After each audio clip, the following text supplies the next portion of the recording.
نے ارشاد فرمایا کہ بندہ کہتا ہے میرا مال، اس کے مال تین ہیں۔ ایک مال وہ جو اس نے کھایا اور ضائع کر دیا، دوسرا اس کا مال وہ ہے جو اس نے پہنا اور پرانا کر دیا، اور تیسرا اس کا مال وہ ہے جو اس نے آگے بھیج دیا۔ فرمایا باقی اس کے وارثوں کا ہے، اس کا نہیں ہے۔ اس لیے ہم راہ خدا میں خرچ کرنے کا مزاج بنائیں، اس سے مال گھٹتا نہیں ہے، اس سے مال بڑھتا ہے۔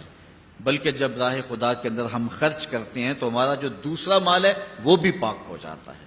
اللہ کے محبوب کا ایک فرمان سنیے جس کو حضرت حسن بصری رضی اللہ تعالیٰ عنہ بیان کرتے ہیں، حسنوا اموالکم بالزکاۃ وداووا مرضاکم بالصدقہ واستقبلوا امواج البلاء بالدعاء والتضرع۔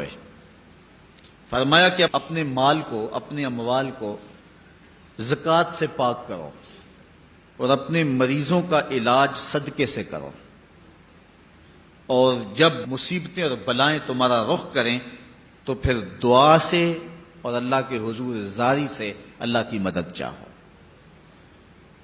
آج ہم صدقے کا مزاج بہت کم کر چکے ہیں۔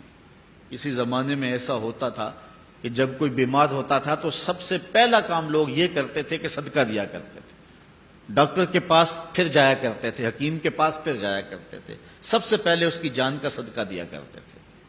صدقہ قضا کو بدل دیتا ہے، تقدیر کو بدل دیتا ہے۔ صدقہ سے اپنے مریضوں کا علاج کرو۔ اصل ڈاکٹر کے پاس جانا، علاج کروانا سنت ہے، اس کی ممانعت نہیں ہے، لیکن یہ بات ہمیشہ ذہن میں رکھیے گا کہ ڈاکٹر کے پاس دوا ہے، شفا نہیں ہے، شفا اللہ کے دستے کرم میں ہے۔ اس لیے جب بھی بیمار ہو جاؤ تو پہلے صدقہ کرو اور پھر ڈاکٹر کے پاس جاؤ، اللہ اس صدقے کی برکت سے ڈاکٹر کی دوا میں شفا رکھ دے گا، کیونکہ شفا تو اس کے حکم میں ہے نا، چیزوں میں تو شفا نہیں ہے، وہ تو اس نے حکم جہاں دے دیا وہاں شفا ہے۔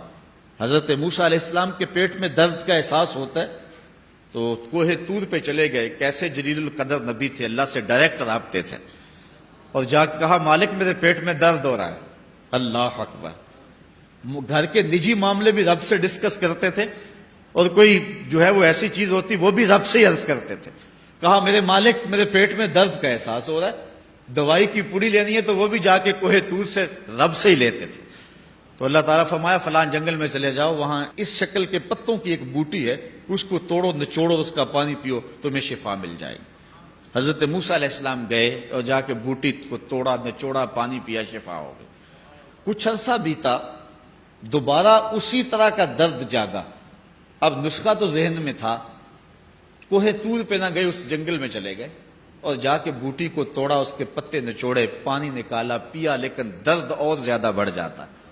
پھر دوبارہ آئے کوہ طور پہ، کہا مالک میں نے اسی درد پہ دوبارہ وہی بوٹی کا پانی پیا ہے لیکن درد بڑھ گیا ہے۔ کہا موسیٰ اب جو آئے ہو کوہ طور پہ پہلے ہی آ جاتے۔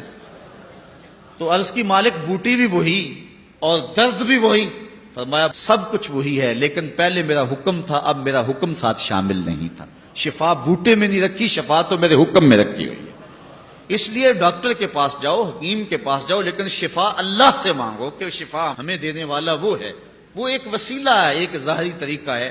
تو حضور علیہ الصلوۃ والسلام اللہ اکبر کیا خوبصورت ارشاد فرما رہے ہیں، حسنوا اموالکم بالزکاۃ، اپنے اموال کو زکوٰۃ سے پاک کرو، وداووا مرضاکم بالصدقہ، اور اپنے مریضوں کا علاج صدقے سے کرو، واستقبلوا امواج البلاء بالدعاء والتضرع، جب مصیبتوں اور اذیتوں کے طوفان تمہاری طرف منہ کھولے ہوئے آئیں تو اس وقت اللہ سے آہو زاری کرو، اللہ کی حضور دعا کرو، التجا کرو اور اللہ سے مدد مانگو۔ وہ بلاؤں کے رخ کو موڑ دے گا، وہ مصیبتوں کے رخ کو پلٹ دے گا تمہاری جانب۔